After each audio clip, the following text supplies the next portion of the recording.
Hello and welcome everybody. Welcome to Heart of a Hobbit here on the LOTRO Twitch streaming channel. I am Little Redhead and I'll be your host here for this stream. So yeah, we are here on Lord of the Rings Online, having a bit of fun. It is festival time. It is the Farmer's Fair. And that's one of the annual festivals that happens throughout the year. There used to be a summer festival and a farmer's fair, and those were separate events that were separated by roughly a month, sometimes 3 weeks, sometimes not a lot. Because the midsummer festival was added to the schedule, they scooched the summer festival and combined it with the farmer's fair. So those are combined into one big festival now where there's a lot of fun things you can do.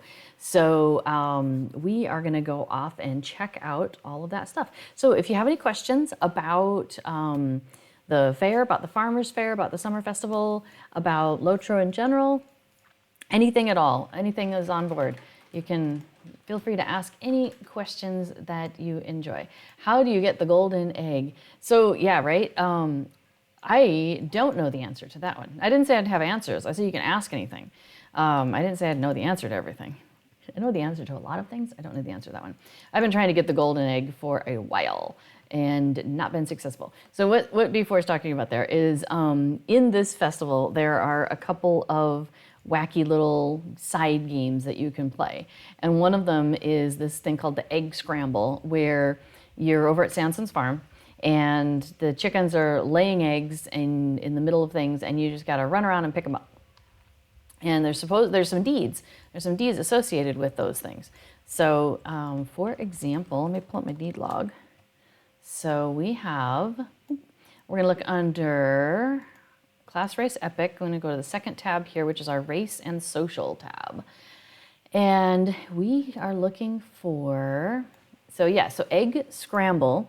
So you'll see I am working on a deed called Collect Striped Eggs, and there's 5 different eggs to collect. I have found and consumed, opened up a yellow and red striped egg. See, do I have any eggs on me? So for example, this is a green and yellow spotted egg that's here in my inventory. So if I were to open that up, it would give me, it says there are 5 Farmer's Fair tokens. The striped ones give you 10, and they're harder to find, of course. Under the deeds that I have completed under Egg Scramble, we have colored eggs, which is the easiest one to do, and those are just solid colored eggs. I was just checking to see if I have any in my inventory right now. Looks like I don't. And then spotted eggs, there's 5 different ones of those. And so for example, that's one of them. Those will give you 5 tokens each. And then there's the striped eggs. But then there's a deed that you don't see listed there. So I'm going to open up the deed tracker, which is a plugin that B4 developed. And it has all the deeds, even the ones that are hidden. So we're going to again look under Race and Social here. And we're going to scroll down to Farmer's Fair, and I'll scroll down a little more. So here you go. You see under Egg Scramble, collect colored eggs, done. Collect spotted eggs, done. Collect striped eggs, still working on, as we saw. Collect the golden egg. So it just says, can you collect the rare golden egg, and then use golden egg, which means open it. And I haven't seen it. I haven't seen it on any of my characters yet. Apparently, it has to exist, otherwise it wouldn't be in the database that you can pull from for where he gets this deed information. So it has to exist. It's not just a troll, I think, by the LOTRO developers. Every so often, somebody will post in World Chat or something about how they got it. I'm like, did you really get it, or are you just making that up? So supposedly it exists. Haven't seen it yet. All right, let's grab our Hobbity gifts here. So on a recent stream, because Reninia, who is the new producer at SSG under Scenario, works for Scenario, and Reninia has been going around and talking to various streamers, and it came up about Hobbit gifts recently that he is definitely interested in redoing this. So who knows how much longer we'll have Hobbit gifts in their current incarnation. We don't know. Yes, somebody in chat says the golden egg is very rare and it is bound to character. Now that is something that's interesting to point out, because you'll see these eggs. Oh, I do have some white eggs here. So when you run around and you do the egg scramble, you're picking up these white eggs. And you'll notice, okay, the white eggs are also bound to character. You'll see, let me tooltip that off. You'll see that this says bound to Rosenblum. Whereas this green and yellow spotted egg, you'll notice it does not have any binding to it. So you'll find these on the auction house. You can sell them, you can give them away, all of that sort of thing. The white eggs are you only, and the golden egg is you only. And I'm still going to believe that it exists, the golden egg, but I haven't seen it. Yeah, you notice that before you spend a lot of time searching the auction house for it. No kidding. I even tried, there's a housing item that says the golden egg, and I thought, well, wouldn't that be funny if that's really what it was? And so I went and bought that item from the, you know, the vendor who gives those, who sells the housing stuff for this festival. It did not complete the deed, so it's not that. Apparently it's actually in the egg scramble. So speaking of, let's head over to the festival. So I've just talked to Wenda Cranesbill and got my VIP rewards, which gives me the subscriber's jug, and that accelerates my crafting time, prevents item wear on my stuff during combat, crafting, and defeat. So I always like to grab that. And then I grabbed my subscriber town services, which allows me to do this. So I can do any of these things from anywhere in the world. So I pop into my shared storage, for example, all the time. So I find that really useful to make sure I've got that handy. Okay, so, but I did the things I wanted to do, and so we are gonna go to the hill.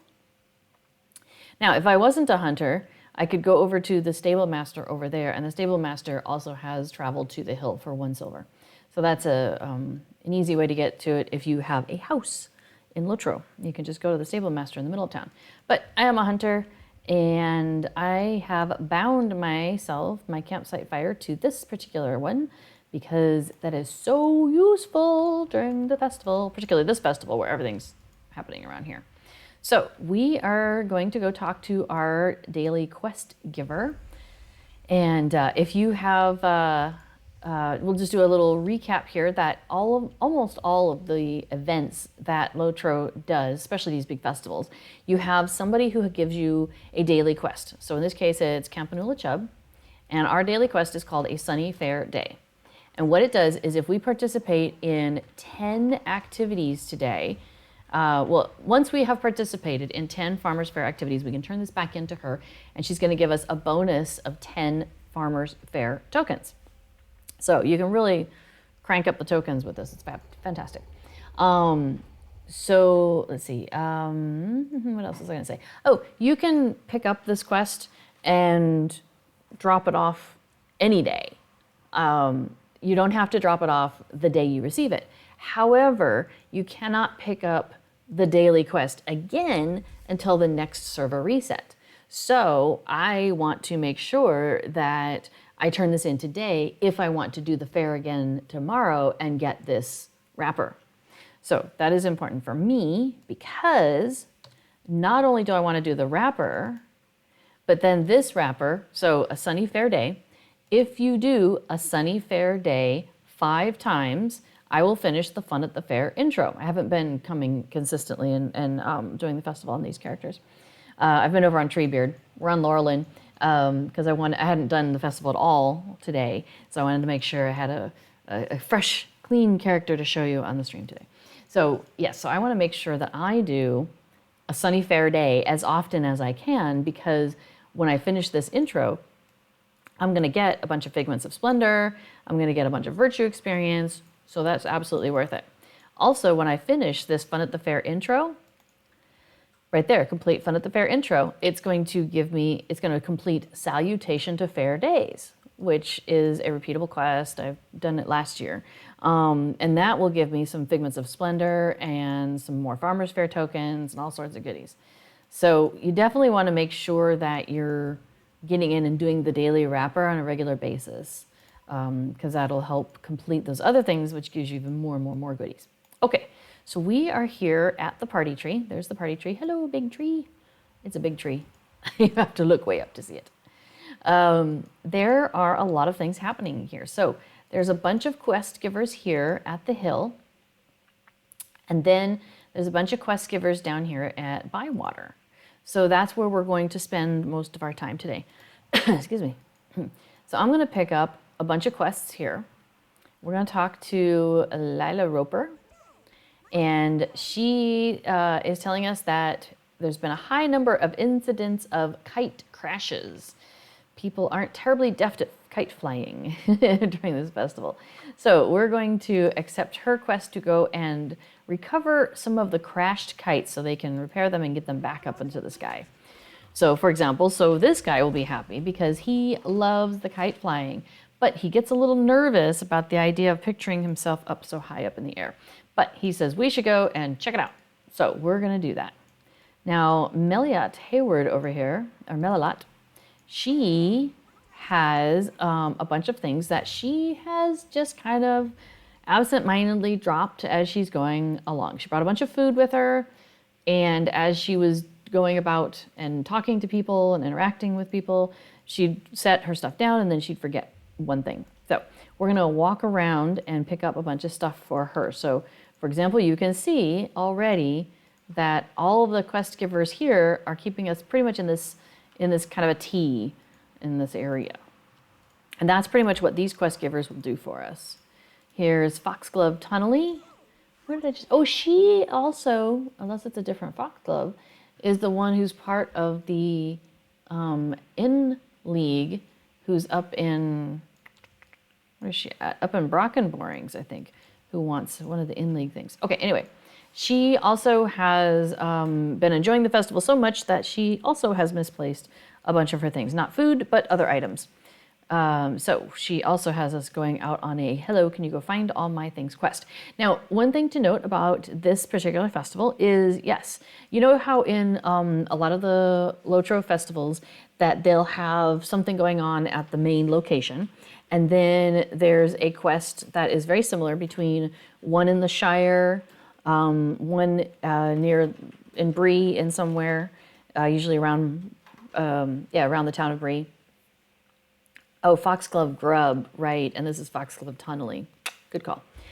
So yeah, it's one by Bree, one near Kellendam or Dooland for the elves, and then there'll be some sort of a quest up in, probably in Thorin's Hall. So there is that same sort of thing where they've lost some things.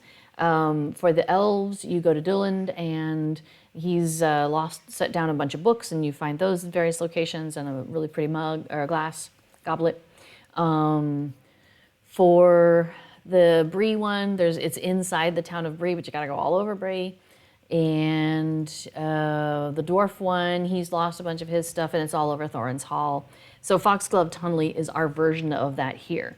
And the reason why I mentioned that is because she's going to give us some virtue experience, as well as some Farmer's Fair tokens. So each of those other quests and those other areas would also give you virtue experience. So if you're really trying to grind out the virtue experience, that's totally worth it to go and do that. Oh, we've got one more thing we're gonna go do here. I kind of missed, but before I run over there, you'll see that there is a true farmer knows he cannot rush time nor the seasons. Sure. So this farmer, she is over here doing something with this soil. It's like, what's going on? Well, if you are also a farmer, she has a quest for you. So you'll want to make sure that if you have a farmer that you pop over here and talk to Amabel Redfern, and get her quest. And what she does is she gives you a one-time single-use recipe to plant some mushrooms out here in this field. And then she's like, all right, go have fun, enjoy the fair. Come back and see me in the fall during the Harvest Festival, and we'll have a chat. So when you do that, you come back at the time like when the Haunted Burrow is open, all of that fun stuff. You come back to her, and she'll have this big mushroom tent here, and you can collect a pot that has mushrooms growing out of it, and it's a housing item. So I happen to, on Treebeard, have like 6 or 7 farmers right now. So I went ahead, and they've all taken that quest. And yeah, so I'm gonna have a whole house full of that stuff. Okay, this is one of the items that Foxglove Tunnely dropped, which was a bottle of wine. We'll come back for the rest of her stuff here in a moment. We are going to go talk to Tansy Tyfield. She has 3 quests, so we're going to pick up 2 of them to start. One is cooling off. Patrons are warm. There's a bottle of water here. Go cool them off. This is a rather infamous quest, so we'll grab that one. And defeat the heat, which is, the people are going to succumb to the heat. Go defeat it. So we have a heat floating by, a heat wave, and we shoot at it. And we have now defeated one of the 5 heat waves we need to accomplish. So that is why we stopped by and talked to her. Let's see, Ned Longbottom has a weekly reoccurring pair of quests to the keg races, which is, they want us to go and to the keg races, which are not, you don't need to do that. You don't need to go to Thorns Hall. You can just do it right here. There's a horse like right next to us. And then same thing with Taste of Hobbiton. You don't need to go to there. In fact, that would be the wrong place because the horse, oh no, there's a horse there. Yeah, okay. But you can do it right here. There's a horse here too. So we are going to go check those out. In fact, let's go do those now. Since we're right here, let's go. So over here by that hunter campsite, we are going to go to the keg race. So this is involved in another set of deeds. And I will pull those up for you here in a moment. Oh yeah, I should put my leafy feet on. There we go, leave the leaves behind me. Oh no! I think we're gonna miss it. Okay. These dwarves are gonna go running, and they're gonna go running now, and I've missed it. That's okay. We'll turn in this to the keg races, and he's gonna give us a Summers Perry Porter. It's not useful for any deeds or anything, the porter he just gave us, but that's okay. Let's go, okay, so we're too late to catch these guys for the moment. So let's go to the Taste of Hobbiton, which is the other race that we were sent to go check out. Yeah, because the hobbits will probably be up before the dwarves will be back up. So, all right. So again, remember how Longbottom there told us, hey, go check this out, go check this out. So that's what we're doing. We're turning this one in, and we'll finish that. This guy and the other one that we talked to also happen to be the bartering folks. So while you're waiting around, you can be like, oh, hey, maybe I'll go ahead and pick up some of those consumables. I'll get some Monster Fare or some Vile Victuals or whatever it is. Saffron's lipstick, that one cracks me up. Or you could go ahead and, buy your cosmetic pets or whatever you're doing while you're here. All right, so the way this race works is there's this race master here. And just same thing over in the dwarves. There'll be a dwarf race master. And the ring pops up and he says, the race shall begin in 3 minutes. So I go over and talk to him and he's like, hey, there's a race, pick a contestant. I'm paraphrasing a little bit. So then the ring comes up again because now we get to choose which one do we think is going to win. Well, I'm going to double check my deed log because this is a Taste of Hobbiton. So let's see. Oh, okay. I'm working on that perhaps. So let me check over here. Okay, so I must be, there it is. Much eating, much running. This is a deed that I'm still working on, and I need Mudrick. I need to select the quest Mudrick's Momentum and have him win. So I will pick that, and there's a lot of stuff about why is he the best. But so we want this guy right here. We're going to charge at him. Go forth and win in a moment. So the way these races work is every 3 minutes, the race phases it goes to the next part of the phase. So 3 minutes, he started. You have 3 minutes to pick your racer. Then the next 3 minute phase, they're going to actually race. So these hobbitses, they're going to go all the way around. They're going to stop at these tables along the way and grab a little bite to eat and race their way back around to here. And whoever's first is the winner. And then there's going to be 3 minutes of pause where there's no racing and there's no picking. Okay? So we arrived during that 3 minute pause time. So that's how I knew that they were going to show up soon. Now, if you win, you go back to this race master and he'll have a gold ring for you and he'll be like, yay, congratulations, have some tokens, and it also moves your deed 1 forward. He doesn't say that about the deed, but we just know. If you don't win, if your contestant does not win, you can go over here to this consolation present here, right here, and you click on it and it'll give you 1, 2, or 3 of the Farmer's Fair tokens. So at least you get something out of it. Plus, it does count towards those 10 that we're trying to do. Okay, so what's the Scooby-Doo here? What were these deeds I was looking at? Let's take a look at that. So I completed a deed. What was it called? Not Farmer's Fair. Lucky Day at the Races. So this is the first racing deed that you will be working on. So as soon as you win with one of them, any of the hobbits or any of the dwarves, this deed will pop up. And basically it wants you to win once with each of the 4 racers on each side. Each of the 4 hobbits, each of the 4 dwarves. You have to win at least once with each of them, and that will complete this deed, a Lucky Day at the Races. Now, once you have finished a Lucky Day at the Races, it opens up 2 other deeds for you. And one of those is called much eating, much racing, right? And running, much eating, much running, and the other one's much drinking, much running. There it is. So then at that point, you have to select the various contestants, and they have to win 3 times on the times that you have chosen them. So that takes a little bit longer. Now, the nice thing is once you finish one side of the Lucky Day at the Races, so like say, you're getting great luck with the hobbits, and all 4 of the hobbits have won, and you're trying to accelerate that Lucky Day at the Races, but you've still got a dwarf that hasn't won yet. Like you just keep trying and keep trying. He's not winning. So, but you're having some luck. Some of the hobbits are winning, so you're getting those extra 10 tokens. That's awesome. But nothing seems to be happening over there, right? Well, once you complete Lucky Day at the Races, and this much drinking and much running, and much eating, much running come up, all of those wins that you have had with the hobbits already fill in for you.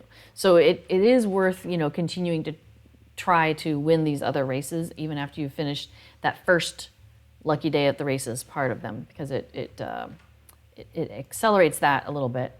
But it makes it funny because if you were having trouble with dwarves before, you've already gotten a few extra hobbit wins, and so now you're still behind with the dwarves. So you just keep being behind on the same one. Oh well. So hey, is that Mudrick? Hey. Are you? Boy. Oh, it's Birdie. Mudrick. Oh, he's way back there. Never mind. We didn't win. Okay, oh, and glad he just totally outpaced him. That's hilarious. So you'll notice everybody's huddled around this consolation present. People are bending down to check on it. There's me getting I got 2 Farmer's Fair tokens. So now, over here, there's 2 horses. I could take a horse back to the party tree where we started, or I can go to the keg race. We're gonna go to the keg race because we haven't done these guys yet. And it's convenient because it counts towards our 10 quests of the day. And these 2 races are close enough in time that you can kind of almost do them back to back. Plus, 3 minutes isn't too long anyway.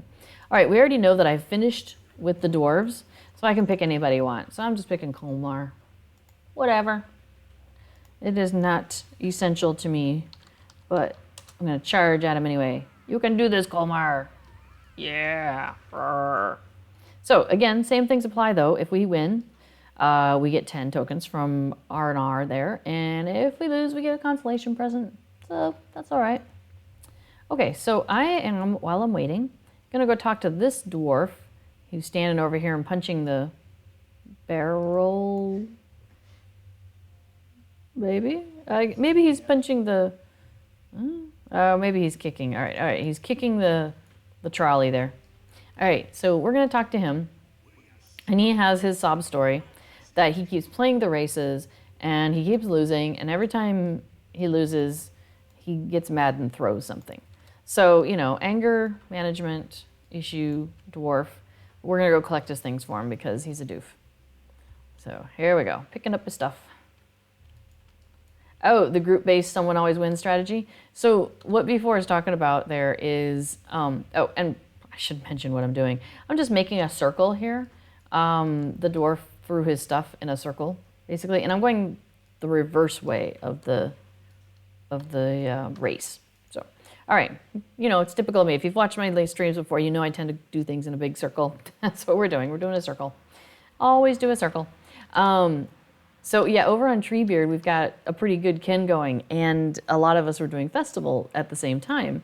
And so what I tried to do is coordinate it enough that we have at least a couple of us doing the race at the same time. Because the race, you have a 1 hour timer for your character alone. Like each character you have has a 1 hour timer once they do the race. And then so when 60 minutes goes up, you can come back and do it again. So, we kind of coordinate and wait for each other and then get a couple of us in here. So like maybe I'll pick Colmar, somebody else will take Lar, somebody else takes Signar, somebody else takes Otto. So at least one of us will win. And accelerate our, and move our deed forward at least a spot. So, I like doing that. I like doing that with our group. We haven't managed to get 4 in at the same time though, I don't think, but we have managed to get 2 or 3 in at a time to do the race. So it's funny. So if you're in a kin that is active in the festival, there's a little piece of strategy you're welcome to employ on your group.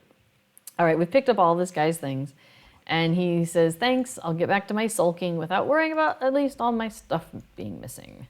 Because he's a goof. All right, so we've got that turned into him. Now, the nice thing is now we've done 4 Farmers Fair activities already. We talked to the one guy here. That was our weekly, hey, go look at a race. Did that. Talked to our weekly, go look at a Hobbit race. Did that. We did a Hobbit race. That was 3. And we gave him his stuff back. That's 4. So we're going to leave this race and have done 5 things towards our 10 without even like doing anything else yet so far. So Thursdays are great. You can bust out a whole bunch of stuff really fast. The timing is dependent on loading status. You would guess if no one's at the race won't start and be swapped out on the server. I have not encountered that, but then again, I've been active on, how would you know that? Good. Through guessing? So, because I have been standing at the race. Oh, Colmar lost. I'm shocked. He's saying if no one is in the zone. If no one's in the zone. That's an interesting idea. I've not, I don't know. I don't know how you test that. Okay, so we finished here, and actually I just want to go back to the party tree. So rather than take this horse to Hobbiton and then take it to the Taste of Hobbiton and then take it from there to the Hobbiton tree, I'll just teleport. Only 1 transition screen instead of 2. All right, so we're back here. Remember there was the Hobbit that wants us to go flying kites. So there's a kite right here. So since we're here, I'm going to make a circle, of course, because that's what I do. And we're going to go, we'll go this way, I think. So we're going to do a counterclockwise circle. So I'm going to get, it helps explain how they could get out of sync. Yeah. Well, I don't think they start in sync. Maybe they do. I don't know. I should test it on a... Well, of course, this festival ends on Monday at 3 a.m. server time. So basically Sunday's the last day. So we won't have another server reset before the end of this festival. Otherwise we could test it, The first 2 years the keg race was moved into the cave, it was buggy. Oh no, the dwarves got stuck in the registration phase. Oh, that would be terribly frustrating. I'm glad it doesn't do that now. For some reason I have... Well, I was going to say I have better luck. Yeah, I seem to have better luck with the dwarves than the hobbits, I think. It depends on my character. Each character of mine is different. Because over on Treebeard, I have 2 characters that are kind of my mains. And so I keep swapping back and forth between them. One of them had finished the hobbits, but not the dwarves. And one finished the dwarves, but not the hobbits. So I can't say where my luck is. It's all over the place. All right, so we're going around and flying some kites. Yeah, I've seen that. It does that a lot, where the announcer is like, get ready, and, they're already down the road. Like, what a silly thing. All right, so I have flown that kite. Now, we also need to grab some crashed kites, and I know there's one over by this tree up above Bag End. We also need to take out some more heat. So we're going to hit that heat wave. Now, one of the missing food items is this bowl of porridge right here. So we're going to grab that. I'll put those back on. Okay. And we're going to keep going in our circle this way. Now, there's a crash kite there, but I've been skipping it because I have a hard time getting back there and getting back out quickly and efficiently. And efficiency is my thing here, right? Except for when I'm talking all the time. And there's a lot of crashed kites. Like, I haven't actually gone and counted. That would be a really funny thing to count. But there's a lot of them. I mean, there's got to be maybe a dozen, and you only need like 6 of them. So once you've got your 6, then they quit even showing up for you. So like, for example, here's a crashed kite right on our route. In the middle of a field, easy peasy, and the apple doors here. And we've got a basket of cheese that she forgot in the apple doors. You tried to collect data from, but they seem really random. Yeah, I've stood around when I was waiting for my timer, and because I'm like, doing other things on my computer and stuff. And so I just leave my character standing there. And so we're going past the party tree. We're going to hop down here towards the gaffer. And yeah, it was like, who won? It's like Colmar won like 3 times in a row. And then, Otto won once, and Lar won once, and then Colmar won a bunch of it was interesting because it seemed like it kept being Colmar's day. But I mean, who knows, right? Like it should be about 25%, right? Because there's 4 of them, and so it should average out. I mean, I guess over time it does. You collect, was that like how for Hobbits auto collected? So for how much time was that over? Was that over one day, or is that over one festival, or like how much data is that? 3,000. I mean, 3,000 is a lot. Yeah. Well, how many times do they run every day? I mean, how many 9 minutes are there in a 24-hour period? Of course, you're not. Well, maybe you could just leave a Hobbit in there. That's over all festivals. How are you doing that? Now I'm fascinated by that. So picking Gladdy is the way to go, huh? Also, who's Narzishen? Which one's that? Gladdy, Mudrick. I'm assuming those are Germans. Yeah, I'm thinking those are the German translations, maybe. That's awesome. So you just like park somebody there and they just stand there and collect the data? That would be really fascinating. And thought of trying to do that. That was wild. That is fantastic information. And it's really interesting how it's not, I mean, I wonder if there's patterns and if the patterns are connected to anything, or if it really is just truly random. I mean, I have to guess, it's gotta be random. I think there's some confirmation bias in there, like when you're yelling at them, it makes you feel better and you feel like you're actually making them go faster, but I don't know if that's actually true. Okay, so I've gone down here to the bottom and we're down here in Hobbiton, but there isn't actually anything else I need to do down here, so I'm just gonna port us back up to the camp on the hill. Porting is faster than writing in this case. So your data is from a German client. Yeah, we figured it was, yeah. Nice. How do you like being on the German server? We're in the Netherlands. We live in the Netherlands, and our Dutch is not fabulous. But, we recognize some words and things like that. And so there's times when I'm reading German for whatever reason, like not sitting down and reading a book of German, like, we come across it.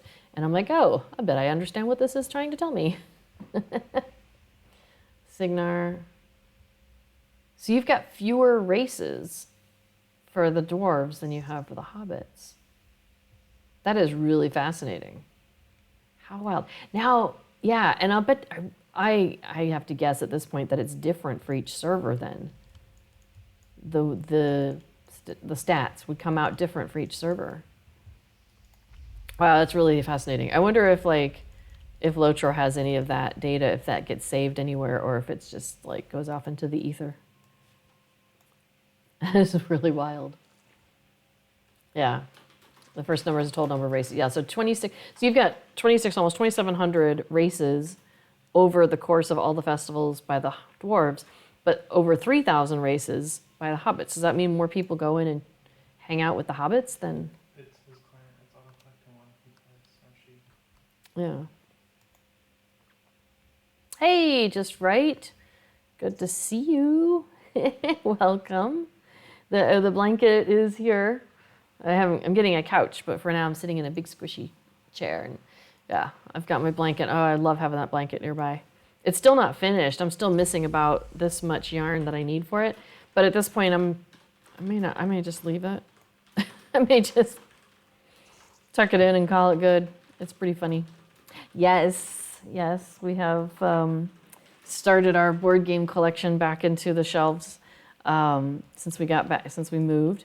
For those of you who don't know, we moved earlier this month. We've been here about 3 weeks now, probably.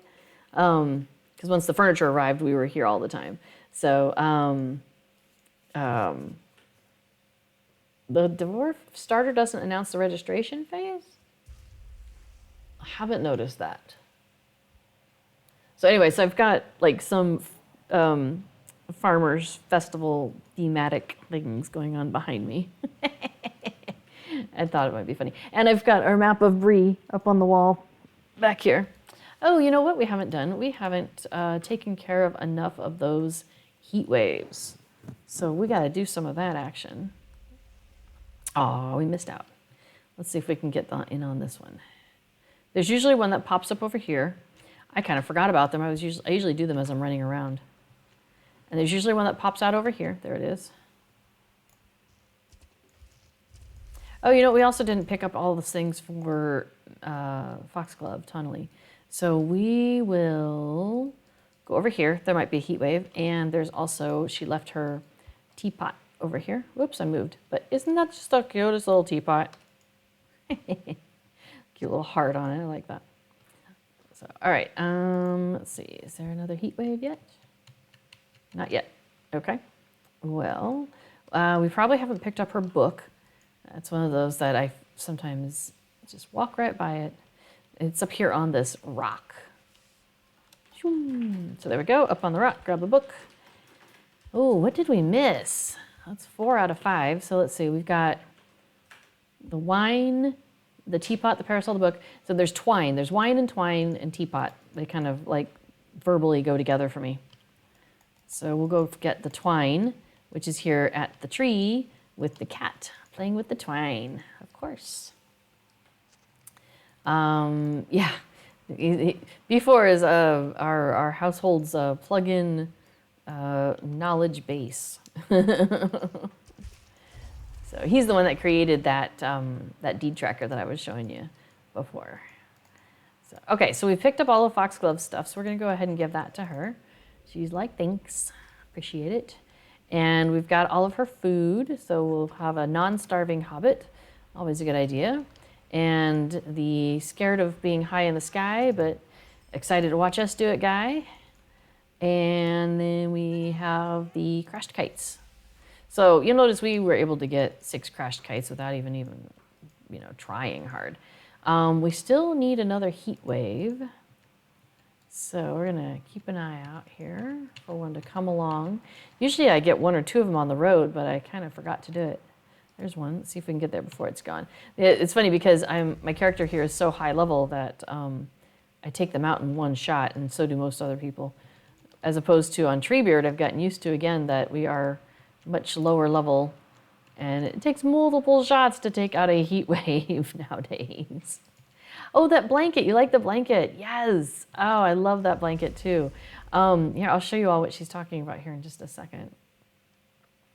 So, okay, so let me turn in this quest and the other one to Tansy Tyfield. Oh no, I still didn't get credit for that one. Well, we did the hobbits. We cooled them off. So she said, you spit on the patrons? That certainly wasn't what I had in mind. Though if they seem to enjoy it, I guess it'll do. Thank you, I think. Because what we did, I don't know if you noticed, is we'd take a drink and then we'd kind of look around and then we'd just spray it up in the air and create a cooling fountain that way. It's a very strange thing to do. Okay, so now we have defeated the heat. She can feel the drop in the heat already. Well, that's good. Now we're going to go ahead and pick up ice delivery, where she wants us to take some ice down to Bywater, where there's some stuff going on. Now, we have finished our 10 doodly-doos, so we could go and talk to Campanula under there, who's buried under a horse. What we'll skip that for a moment. But Verbena Greenhand here, we're going to talk to her. So festivity tokens, you can get these if you run the, in the instance finder, if you go to, I'm going to just collapse that, to the seasonal instances, and this is under summer, because summer, remember summer and Farmer's Fair got put together. So if we look at that, there's 2 festival instances we can do here. One, you'll notice, is a boss from the vaults, and this one is a minimum level 50. You can't run it any lower than level 50, and you can't be any lower than level 50 to get in there. It runs at a size 6, so just by default, there's no switching on sizes, and you can run it at tier 1 or tier 2. And that is Thrang. You just end up in that Thrang Coliseum, and you have to take him out. That's that one. The other one you can do is the Perfect Picnic. This one is a minimum level 10, and you do have to be level 10 to get in there. We tried to bring in a kin member who was level 6 the other day, and it wouldn't let him travel. So you do have to be level 10. And this one, you only have 1 tier, but you can run at different sizes. So those are where the different balances are on this one. So with this Perfect Picnic, and then there's also in the Yule Festival, there's the Battle at Frost Bluff, and in the spring, there was Bee's Big Business.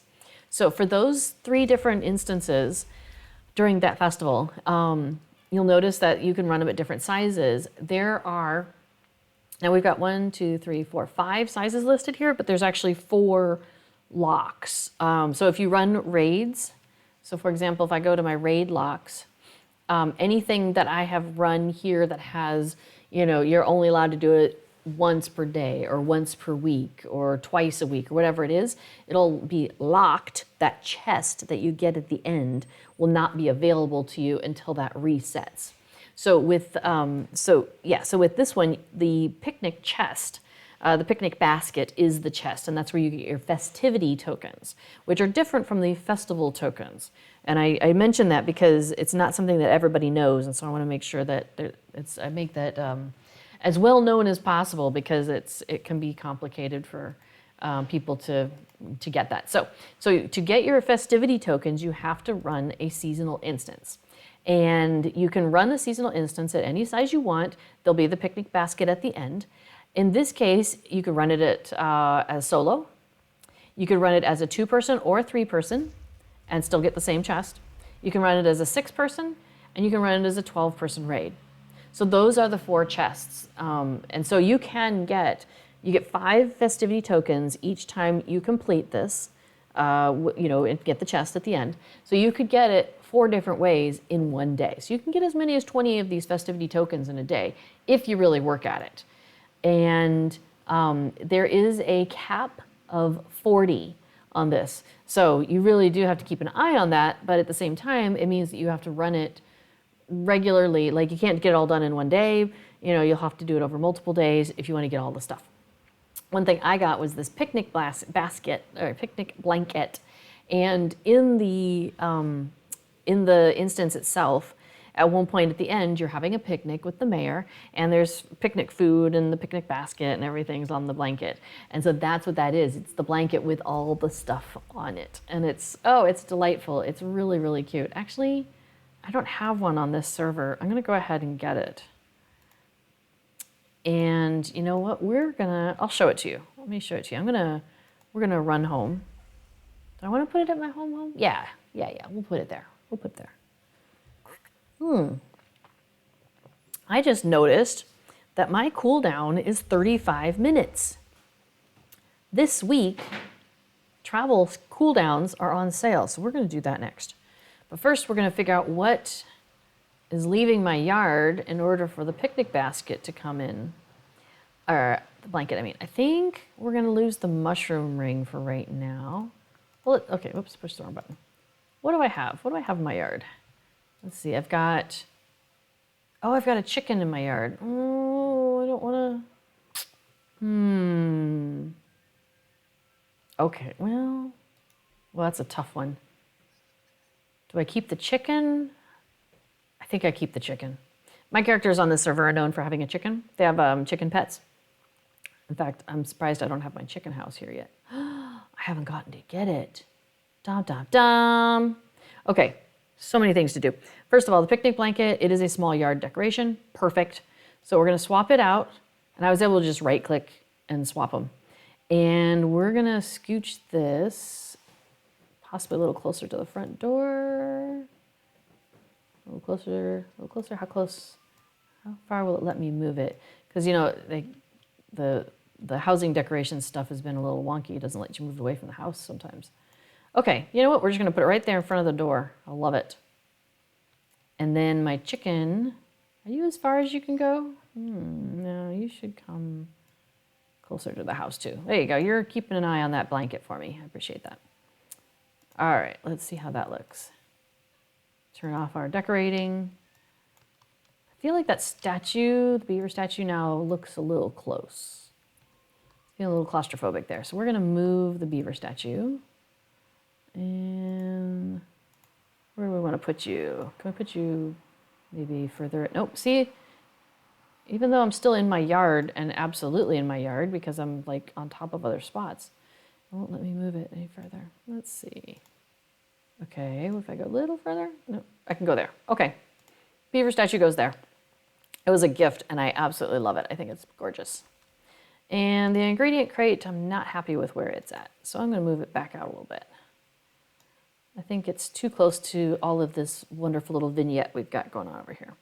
So we're gonna move the ingredient crate as far as it will let me, which is not there. Nope, not there. It doesn't like that center one, okay. Well, I don't wanna put it inside the house. All right, I guess it'll go there. That's better. And we have also got a hammock on the hill. This is very important. You have to have a hammock. Like, absolutely. Okay, so there's our hammock on the hill, our ingredient crate, got our new picnic basket. Oh, okay, so here's the picnic blanket that we were talking about. So this is what you encounter in the encounter. So you sit down and you have some food with the mayor and there's the basket in the middle and stuff. It's so cute. I think it's a great decoration. Oh, it looks like it's under the ground a little bit.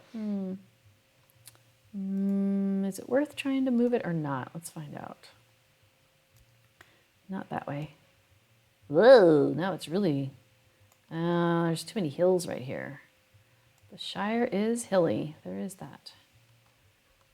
Now it's half in the ground. Oh, that's hilarious. Yeah, I think we may just have some terrain that is going to cause us a little bit of wonkiness. Well, yeah. I think that's as good as we're going to go for right now. It's fine. It's fine. I'll stop fussing for now. I mean, I guess I could put it over in the closer to the trees, but it's kind of funny right there. Oh, well, maybe we'll try the trees. Okay, I haven't stopped fussing with it. Oh, what if who's over here? What's over here? That's the chicken. All right, let's swap it with the chicken. So chicken comes up and picnic blanket. I'm gonna swap for the chicken and we'll put the blanket out here. Boy, you're still having that problem in the ground. Lots of terrain. Well, all right. And then the chicken, you do need to come out though, come on. All right. We'll quit playing with the house for now. That's nice, it's kind of a little more spread out though. It gives us the more reasons to go and check out the different parts of the yard, right? I think that works. Okay, so let's go to, we want to go to Bywater, and which is going to be down here. Oh, what do I still have? Oh, well, okay, so we've got a couple different ways we could do this. So there's a horse that will take us from Mickle Delving directly to Bywater, which is nice. There's also, when you first log in at the beginning of the festival, there's two maps they give you. One takes you to the hill, one takes you to Bywater. So you can use that, that's a one-time use. So as a hunter, a lot of times what I'll do is I'll hunter travel myself to Mickle Delving, and then I'll just take the horse to travel me to Bywater. Now there's a quest that I have though, which is grab some ice from the hill walk it over to Bywater and give it to somebody. So I'm actually going to do that one because it does involve walking over, so it takes a little bit longer, but it does accomplish a quest, which gives me festival tokens. And that's kind of the whole point, and that's why I want these festival tokens. Now, we still need to turn in our daily wrapper. And because of the combining of the festivals, the two fairs, the summer festival and the farmer's fair, because those two were combined, she's located in 2 locations. I mean, maybe she was before. I don't remember that being the case though before. My memory gets a little hazy back there. Because it was like last year. Yeah, it was last year they did it. I know it feels like forever ago. Anyway, so here's this ice block. And that's the reason why I waited to pick up this quest. Remember, because we got this from Tansy there, and we took her first 2 quests, but I waited to take the 3rd quest because while we are taking this block of ice out here, we're going to see there's animals and occasionally people like hobbits and whatnot running around, and they have a ring over their head and a little flame. And while they're in that state, if you try to cross their path, they block you. So for example, so notice there's that cat there walking toward us. Now, they wouldn't have had the ring if I didn't have the quest. So I would be able to just zip by them. But now that I have the quest, it'll say, you know, a cat blocks your path. You must wait for it to pass. So I've got myself on auto run. So as soon as I'm allowed to go, wow, I'm like really stuck. There we go.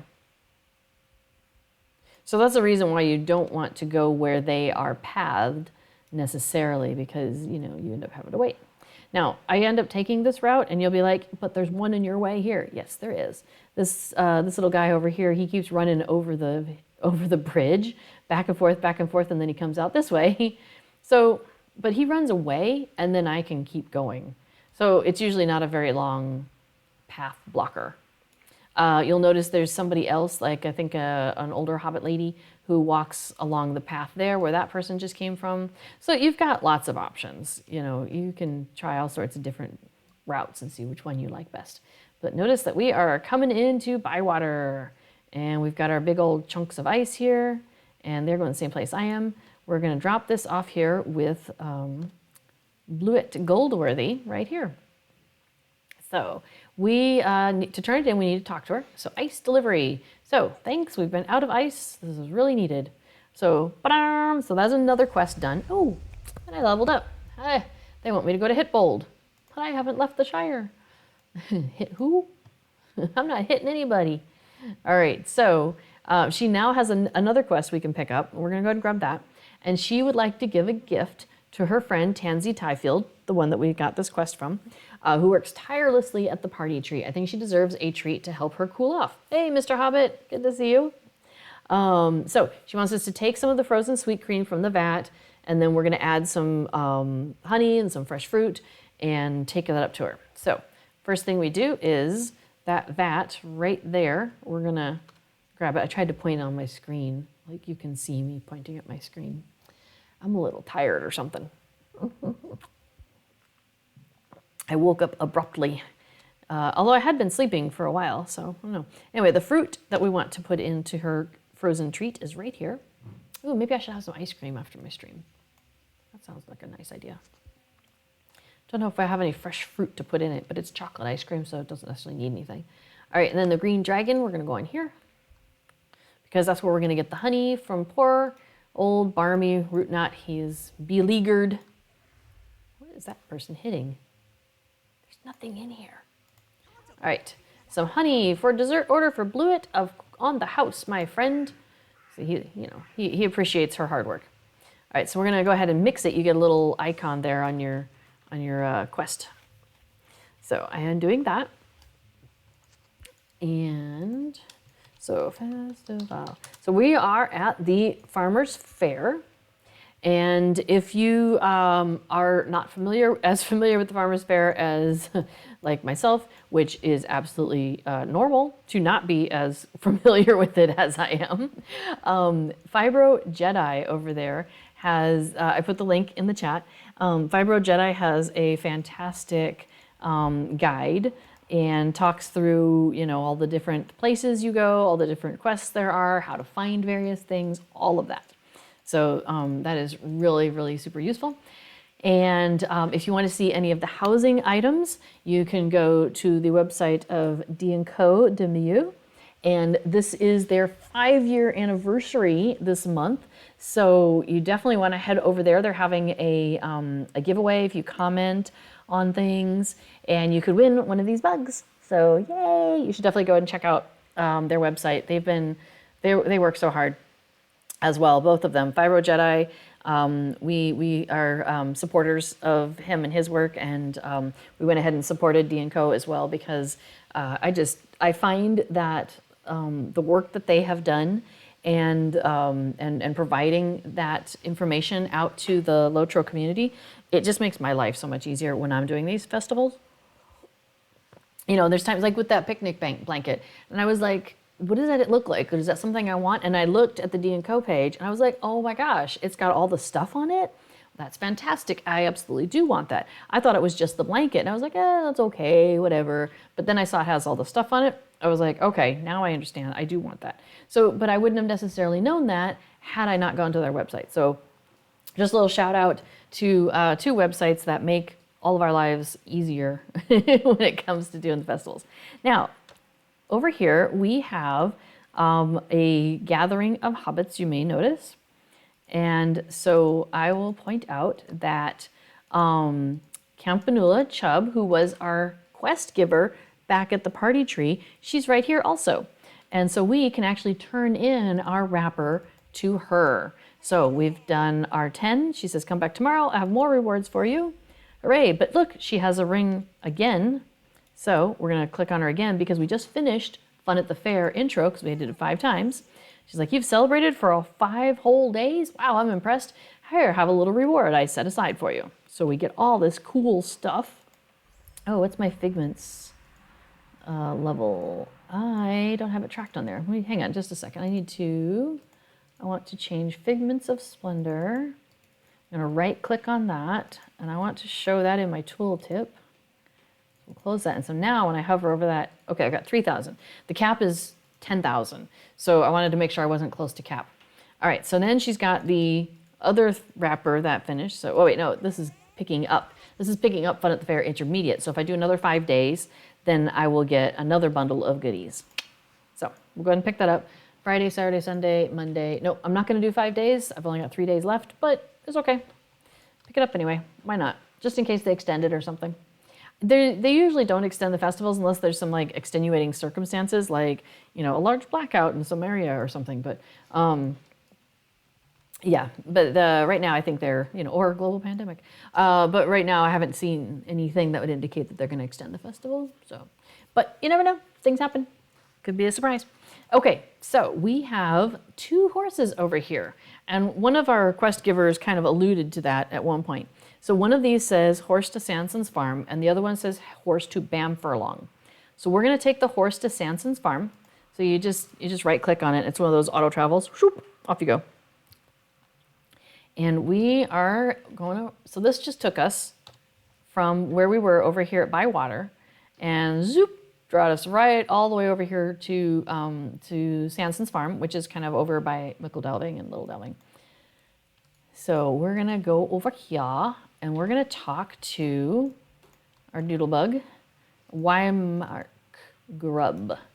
And he's like, hey, come partake of this egg scramble. If you can collect 5 white eggs before I call time, you'll win a bonus in Faire tokens. You'll get 10 Farmer's Faire tokens. And then opening the eggs will also grant additional tokens whether you win or lose. Okay, so we're gonna go ahead and pick that up because this is a time thing I don't wanna miss out. And he also says that, somebody's been kind of weird and been giving the chickens like some weird feed. And so sometimes you get these strange looking eggs. So that's where the storyline is for where the colored eggs come from. So now we're just waiting for the game to begin. Oh, and we don't need to be tracking those 2 at this time. All right, so what we have left is we still want Mudrick to win. That would finish off that deed because I've done all the others 3 times. I've got, Birdie and who are the other 2? The other, I've got all the hobbits except for Mudrick. He's the last one. So, oh, what did we do here? I got mail. Oh, they want me to go to Hitbold. Please read what I've written as the Eastham is in dire need of your services. Fastred, you're going to be disappointed. It's going to be a while. But I will go ahead and accept your quest. Hey, I attained level 84. Congratulations. I'm going to be like level 130 with this character and be like, so I hear Bree is a place to go. That's not completely how it would go because I've been to Bree. There's festival there. If there's a festival happening, she's been there. She's been to Minas Tirith, by golly. Actually, if a chicken can go there, or if there's festival to be had there, she's been there. Okay, Sanson's egg scramble has begun. So in this area, I'll zoom out just a little bit. I'll zoom out a lot. So there is an egg. So we're going to run over there. We're going to pick that up. And we'll see if we can get that one too, because that person was slow. They should have gone for the second one, knowing I was going for the first one. But, you know. So I, again, have my keys on my keyboard, and I have one of them is bound to select, and the other one is bound to use. And that is what I am doing. I am just selecting and then using, and it is taking me to the eggs. Now, this is a bad egg. You'll notice it's kind of steamy there. That does not count towards the 5. So steamy eggs don't count. Okay, so now I have collected 5 out of 5 white eggs. I have won the egg scramble. So I'm not going to pick up any more until it looks like this person might have theirs. So I'll even say that I have my 5 eggs. Boom. So this is where we might look for, say, a golden egg. And I have, if I hit Shift and select, it goes to the next thing. Now you notice there's nothing to select right now because I'm selecting over and over again. And there's nothing showing up. There we go. Green egg showed up. I already have a green egg. I don't need a green egg. But do I have ham? I know, right? I hear they go well together. Okay, so now there at some point he probably said something like 10 seconds left in the egg scramble. So we won, which means we can go talk to Wymark here. He's got a circle over his head. And he's like, hey, you know, good job. Here's 10 Farmer's Fair tokens. So whoop-de-doo. And we got some experience out of that. So which is another reason why sometimes if you want to get lots of experience, the fairs, the festivals are the way to go. So we're just stick that horse and it's going to take us right back to where we started with those 2 horses standing there.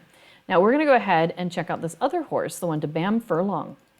So if we click on that, it zips us out of here.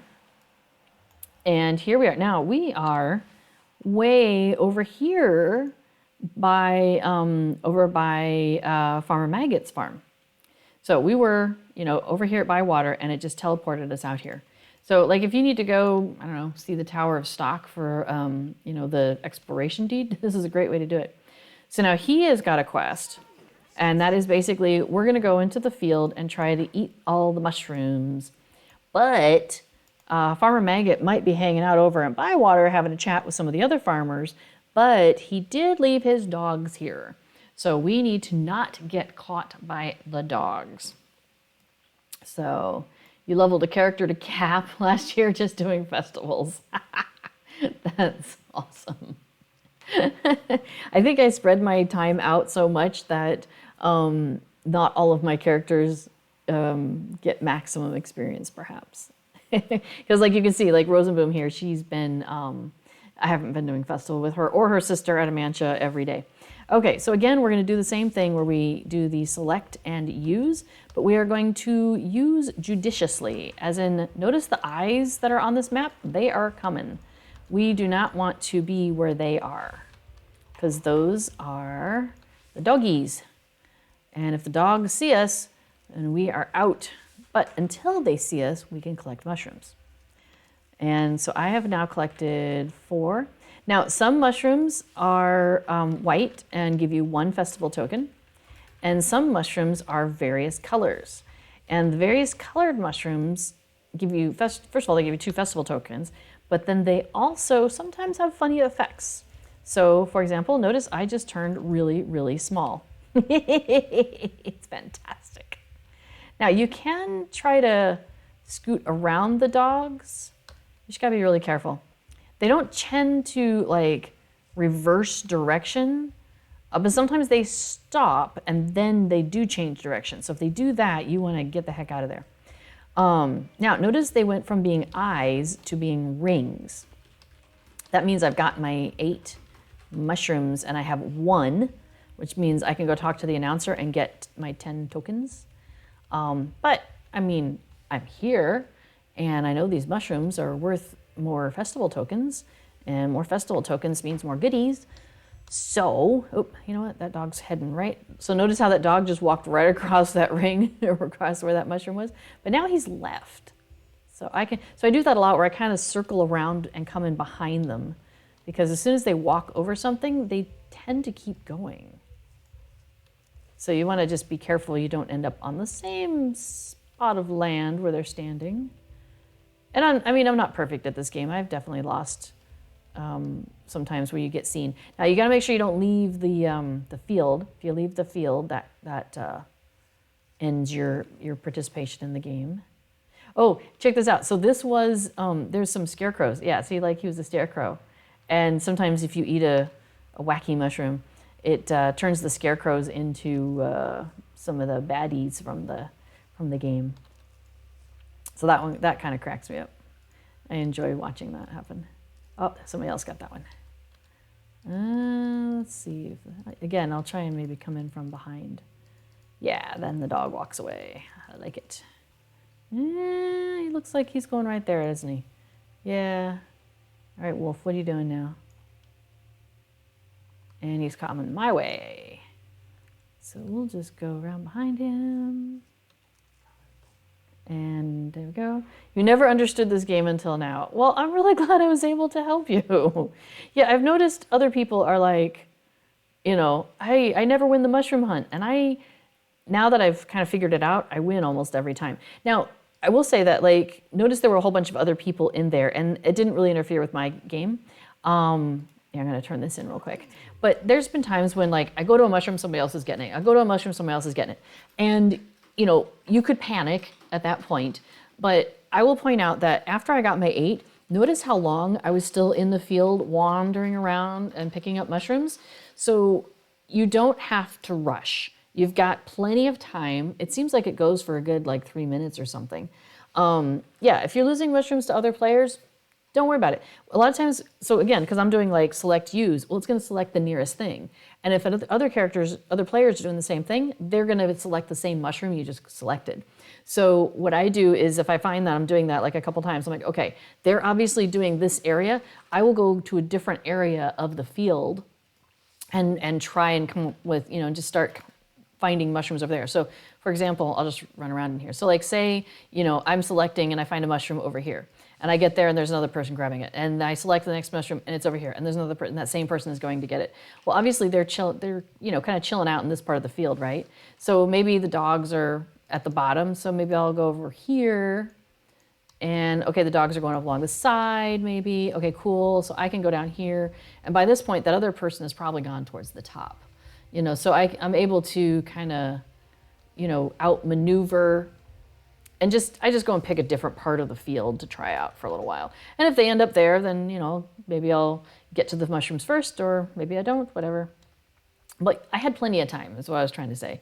So there's no need to rush. And a lot of times people will get seen by the dogs. And so once they're off the field, all the mushrooms are yours. So there's that too.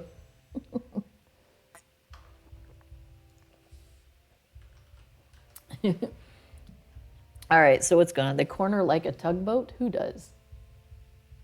The dogs? They're funny. So what do you say? You've done 560 Farmers Fair quests this week. Oh my gosh. You're trying to get the visiting banker. Nice. That's awesome. Yeah, another plugin that I really like to use is Titan Bar, which I have up here. And one of the things you can have is to have it track your wallet, and there's lots of different kinds of currencies it will track for you. So what I've started doing is is I try to have it show me like, so if you right click on it, you can choose on the Titan bar itself, which is where I've got my Farmer's Fair tokens right now, or in a tooltip where you just hover over it and it shows you the picture with the number of how many you have, or don't show it at all.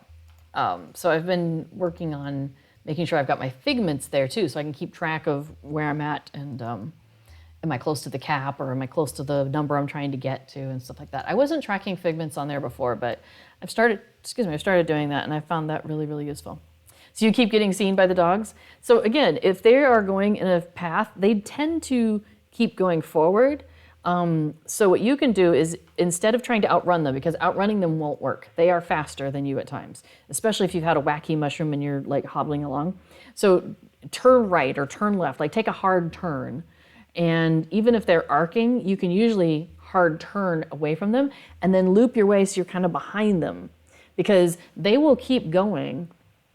And they're not gonna go whoop and make a U-turn. Now they will sometimes keep going and then they stop and they'll pick a new direction. But at that point, you've got time to get away from them. So if they stop, you can outrun them. And if you can't outrun them, outmaneuver them. Those are my hints for how to deal with the mushrooms there. Because if you have a successful mushroom run, I'm telling you, you can get like 50 Farmer's Fair tokens in doing a successful mushroom hunt, just between getting your first 8 mushrooms that you need to get, because that's going to give you between one for the whites and 2 for the colors. So that's going to give you between 8 and 16 Farmer's Fair tokens just for getting your initial 8. And then if you keep going, you can easily get, I've counted before and I've easily gotten like 40 tokens in a farmer's, in one of those. And that's not even including the 10 that you get from the announcer too. So, all right, so I'm going to take my horse back to the Farmer's Fair. Zoop. And it's going to drop me back here in Bywater. So, ta-da! So those are the 2 horses. Now, both of those reset once an hour also, or not once an hour, every 60 minutes for you. So, for example, if I go to, we'll just go to the egg hunt here. So there's no mounts allowed, so if you're mounted, it'll dismount you about here. It's kind of funny. So if I go to him, well, the ring's not up because they're in the middle of a thing. So when it comes up and he's in announcing mode, I'll be able to click on him and it'll tell me how long I have to wait until until it resets. Why is that important? Because if we go back to class race epic and we're on the race and social tab. So the maggots, mushroom victories, and also egg scramble, I think it's called. Yeah, egg scramble victories. You have to win 5 times to get tier 1, and then that gives you a cute little title. And then if you win 20 times, then that gives you tier 2. So that's another deed and another title, the Excellent, which I love that title. I think it's hilarious. If you win the maggots, mushrooms, it's novice mushroom hunter, and then mushroom muncher, which are so funny. So okay, so you notice he's got the ring over his head, but it's got the hourglass. So I have to wait. So I could run the egg scramble again in 49 minutes. So so a lot of times what I'll do on my characters is I'll go and do like I'll grab the wrapper from Campanula, and then I'll go and do the 2 races, and then I'll come and do these 2, and that way it gets that hour reset started, and then keep running around and doing my other things, and doing the other festival stuff that I'm still doing. Why do I have that up? I should double check that. But then by the time I'm done doing my 10 quests and turning those in and whatnot, and getting more tea or whatever, then the hour is probably reset and I can probably run those again. So that's kind of cool, because if I'm working on those deeds, there's some good stuff. I was going to check on restocking the market. There's another deed for this guy right here. And let's see if I've done it yet. Helping hand. Yes. Okay, so it looks like I have done it. So when you talk to him, here, we'll just put this over on the side for a minute. Best online game ever. Oh, I'm glad you like LOTRO. I do. I have a great time with it. I love it. So you'll notice when you talk to him, oh, well, sorry. He's another one of those where it's a two-parter thing, kind of like, when you pick up the racing quest. So you talk to him the first time, he's like, hey, can you help me restock the market? You're like, sure. So you talk to him a second time, and so I'd already picked up the first one like last week. I never finished. He'll give you a list of things, and you pick one, and then it's a timed quest to do. So, for example, I could do Cotton Farm, restocking cabbages. So I'll go ahead and pick that. And, so hang on, before I do that. So you'll notice he has this list here of all these different places. It matches this list over here in the deed, because if you do each one of those once, then you finish the deed. You get 5 LOTRO points, which is pretty cool. And then you get the title Helping Hand, which that's a cool title. So you can only do these once a day. You have to wait for server reset. So that is a minimum of 1, 2, 3, 4, 5, 6, 7, 8 days to complete this quest. So it's one of those that you kind of want to keep an eye on. But I'll show you how you do one of them. So like I'll pick the Cotton Farm, restocking cabbages. So he's like, oh no, I wasn't paying attention to the cabbages and it's gone. Oh no, probably got a resupply that went astray from the Earth Kingdom, right? My cabbages! Okay, so right now I have to go collect a basket of cabbages from the Cotton Farm. Now I can use this pie. Now I'm using the pie and you're like, I thought it was better than that. Well, it is. I'll tell you what's the problem is I'm a hunter and I've got my leafy feet on. So notice how slow I am going compared to, watch this. Ready? Here we go. Man, so much better.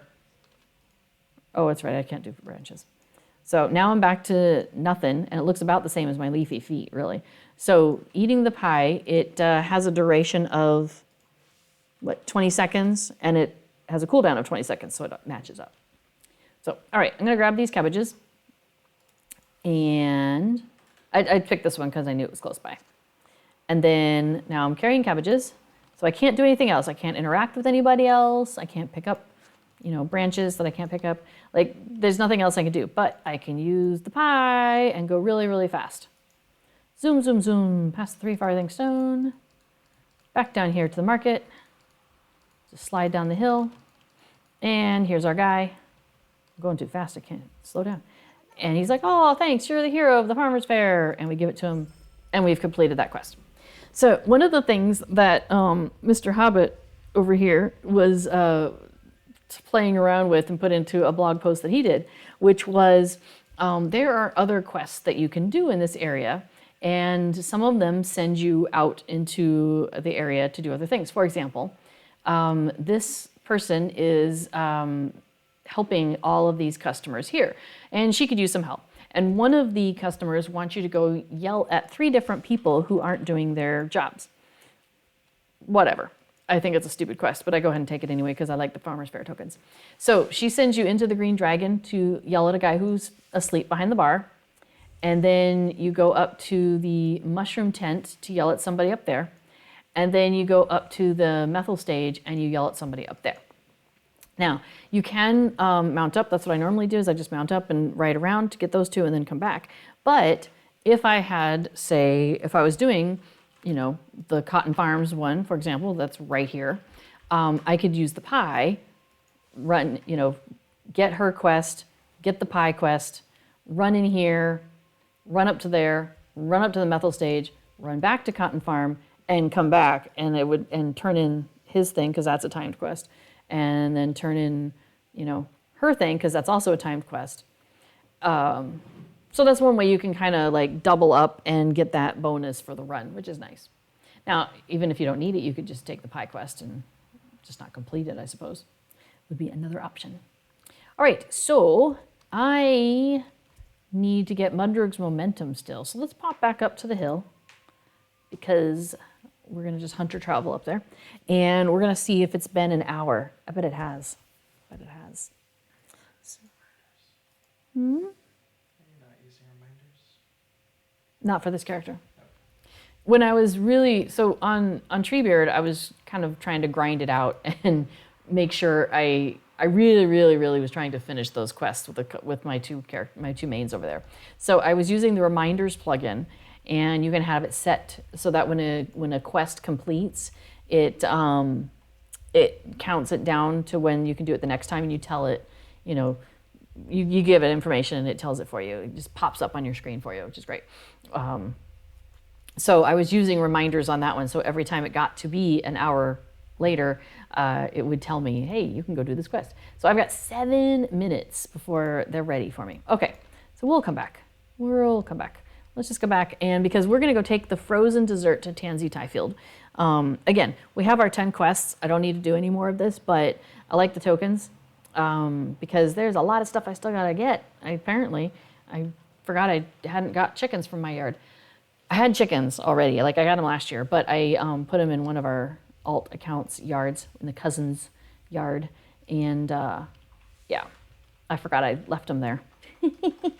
So I need to get some more chickens. All right, so we're gonna turn in this frozen sweet cream to her. Hurrah! She says, golly gee, thanks. I mean, pretty much, paraphrasing again.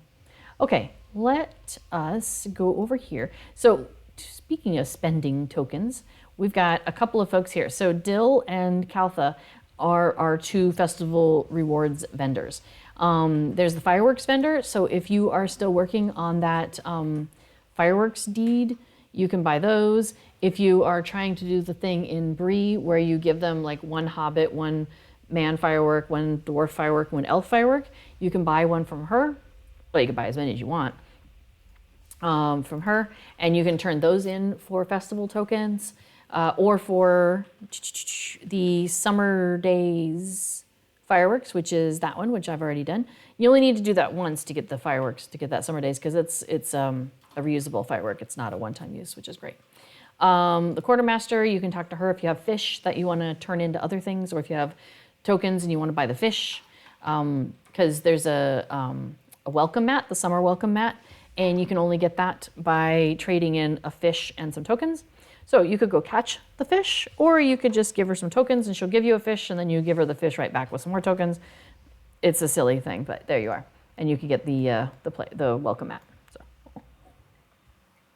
since there aren't that many mats for your housing, for your front door housing, I really like the summer welcome mat. It's nice. I like that one, and then the treats mats from the Harvest Festival. Those are fun too. Okay, so let's see if we can find out where the chickens are. I can't remember where the chickens are. So, but they're going to be a housing decoration. So let's see, crates of food, bread baskets. Those are new this year. Raised planters. Nope. Raised planter, decorative oven, decorative. The mushroom ring. I'm so in love with that mushroom ring. I love the mushroom ring. I'm gonna get another one because I have 2 other houses on this server that need decorating. So there's a golden chicken statue. Not really my style, but kind of wacky. Chicken coop. There it is. All right, we're gonna get at least 2 of these because 1 for each house. So I need 3. So we need 3 chicken coops. I think I should get another mushroom ring too. Actually, now that I think about it. Because then each house has a mushroom ring also. So I'll have 3 mushroom rings, 3 chicken coops. They go together in my mind. I don't know why. Maybe because I think like the chickens are fertilizing the ground and the mushrooms are coming up. It's just where my brain goes for that. Oh, this week's sales. Thank you for the reminder. I need to get, here, put this away. Go to the store. Okay, this week's sales include the travel skills right now. And that is good through today. Like it ends as soon as today is over, because then the new sales are kicking in. So we have a little bit of overlap, but the go there and back again, that's what I need. So, because this character, she doesn't have all of the travel cooldowns. There it is, there's one I'm missing. Reduce the cooldown on return to and travel to skills by 30 minutes. So for example, if I look at my stuff, so now my milestone skills, I have bought the 2 things that I need to get them down, reduce it by 30 minutes and reduce it by 25 minutes. So those are at 5 minutes. But notice my travel to ... is still at 35 minutes. So I've got the thing that reduces those by 25 minutes, but I haven't got the reducing it by 30 minutes. And that's what this one does. Let's see, that's premium house, that doesn't count. Travel to kinship house, see that it'll also apply to that. Travel to kinship member's house, it'll apply. Yes, I know I'm a hunter, but if I want to use my milestone over and over again, like that's why it's 5 minutes, like I need that. But there's times when I want to pop back to my house and I was just there and then I have to wait 35 minutes and that annoys me. So I buy the returning traveler as well. For my mains, it's worth it. It's totally worth it for my main characters. Absolutely. All right, so there we go. We're buying that. Now, also, I could go ahead and get on the milestone skill, but I have 2 of them currently. And usually for my hunters, I don't need more than 2. Like usually 2 is enough because, so I'm set, like I'm bound to midsummer right now. I guess I could have swapped that one out for Bywater, or for Hobbiton, I mean. And then I'm bound to Doland, which is nice for festivals. So I got those. So those are all good. And then of course, yeah, all my hunter skills are down here and they take no time at all. What's this one? Return to the Shire. See that one? Oh, but I don't need that one because I have the hunter one. So, but anyway, so I'm not gonna buy a milestone skill right now for her because she's got 2 and she's a hunter. But any of my non-hunter mains, oh my gosh, this is like the perfect time to get those milestone skills because 280 LOTRO points for that, that's all right. That's 20% off, I like that. I like that. Okay, so now the new sales will be coming in. And yeah, best use of LOTRO points. No kidding. I absolutely agree, Sandy. Like, oh my gosh, I love the travel skills. And like my first real main, like I had my first character, but he kind of fell out of favor with me because I couldn't figure out, I just wasn't enjoying the gameplay of it. It was a melee character and I just wasn't digging it. So then I switched to a minstrel because I love distance stuff in LOTRO. That seems to really fit my brain better. And so I was, running around, yelling at things, playing my stuff at them. And I think I have like 6 milestone skills for her because she's not a hunter. Then I discovered huntering and I have skills to take me everywhere. I'm like, okay, hunter's my thing. I'm a hunter everywhere. I have 2 mains over on Treebeard and they're both hunters. That just tells you how much I love hunters. Save money on milestone skills and return to skills, cooldowns, and then buy 5 Peak Road in Rohan. Yeah, so that's a nice thing about, so what they're saying is basically if you have a premium house, you have a 1-minute cooldown to get to your premium house. So you can every minute you can travel back to your premium house. Like who cares about that? Well, let me tell you why. Let me make sure I go to the right one. Well, it doesn't matter. We'll find out. I have 2 premium houses. I have one in Rohan and one in Belfalas. So we'll find out which one I'm going to. It's going to take me to the last one I traveled to. Because that skill, basically, that's how it works. It takes you to the last one, premium house you used. Okay, so it took me to my Rohan house. So I have, what's my address? I don't even remember. 7 Ridge Road. I'm at 7 Ridge Road, which is over here. So what they're alluding to is that there's the stable master over here. And so if you don't mind paying for travel, you can, just bip yourself back to your neighborhood, get to the stable master, zoom, out you go. Yeah, so there we go. I'm going to show you what Ulsbane is talking about here. But first I got to drop, well, okay, we'll come back. I can decorate later. So let me pull up my housing panel. And I want to travel to One Windy Wayne. Oh, I have to wait a minute. It hasn't been a minute yet. All right, I've got 10 seconds. We got to wait. I think the chickens are going to go in back. All right, so I'll come back for the chickens. Okay, so now we're going to go to One Windy Lane, which is my Belfalas house.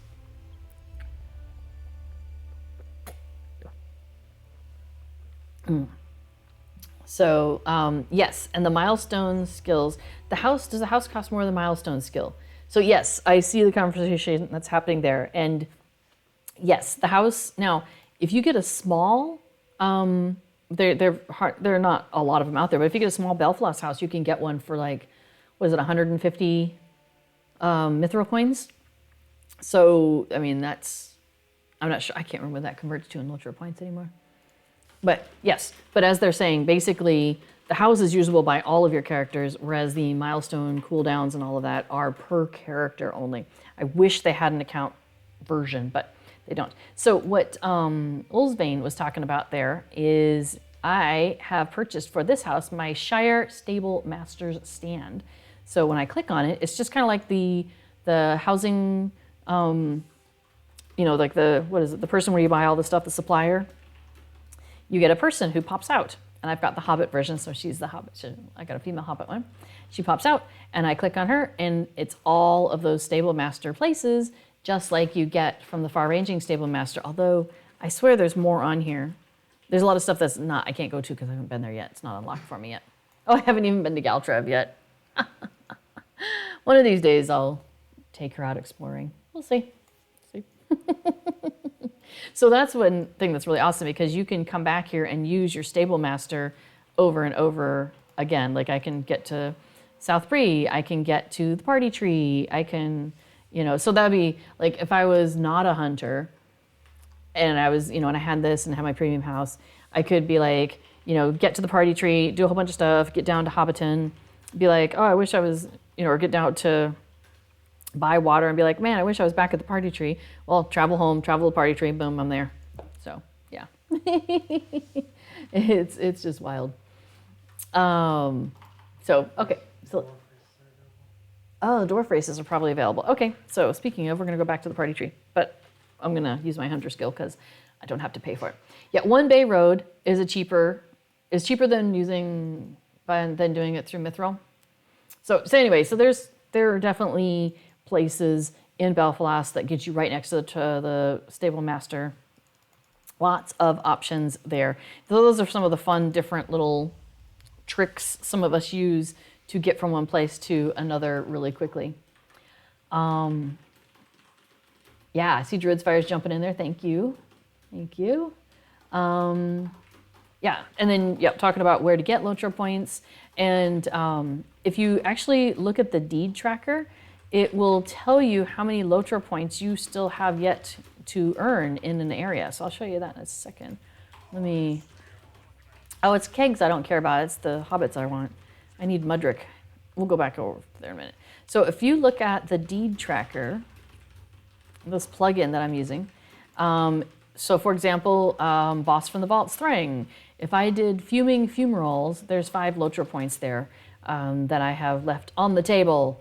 Let's scroll up. So here's Enmity of the Spiders, Enmity of the Spiders, 3. So if I'd go and finish that, I would get 15 LOTRO points. Same for the Wolves. There's another 15 points sitting there for me. So in total, under Race and Social, there's 6,000 Virtue experience and 120 LOTRO points that I have not yet earned. If I look under Class, there's 175. So you can kind of see, what you've got. So overall, in the world, there's like 11,000 LOTRO points I could go and find. And there's like 3,000 just on this Class Race Epic page alone. And then the Virtue experience, it shows you how much Virtue XP is available in total. There's a lot of Virtue experience still out there for me to find. And on this page alone, there's 6,000 Virtue experience I could still be getting. So I really find the deed tracker useful if you're trying to come up with ways to get LOTRO points in order to buy things like your Mithril coins or, the housing writs and whatnot you're trying to do. All right, so what's happening? Wow, a lot of chatter, awesome. Talking about stable masters, Mithril coins. It's Just Jono is curious about trying Treebeard to relive the experience you had 10 years ago. Yeah. Comments are really popular about Treebeard. Yeah. Right. So yes, there isn't a LOTRO classic, as before is pointing out there, but it does. Yeah, but Treebeard has the lower cap of only 50 right now. It definitely does not feel empty on Treebeard.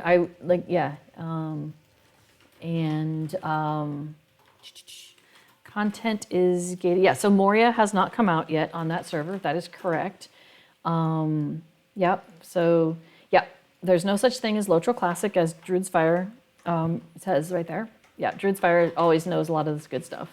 So, let's see. They don't have the resources to go. Yeah, and yeah, exactly. So, yeah, if you wanted to, just kind of from a meta perspective, if you wanted to create a classic experience, first of all, you have to decide, well, improvements over the last 14 years that you've made do you scrap?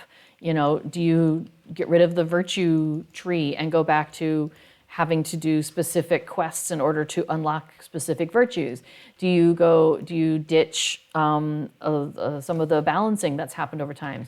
Does that mean Bjornings aren't available? Like, at what point do you say this is classic, and at what point do you say this is something that is gameplay improvement? You know, like, a lot of the skills have different things. Like, there's even a skill I have that recently was switched from melee to distance, I think. That was like in the last 6 months. You know, so do you swap that back to being melee only or whatever? You know what I mean? Like, so first of all, you have to answer all of those questions, which is crazy in itself.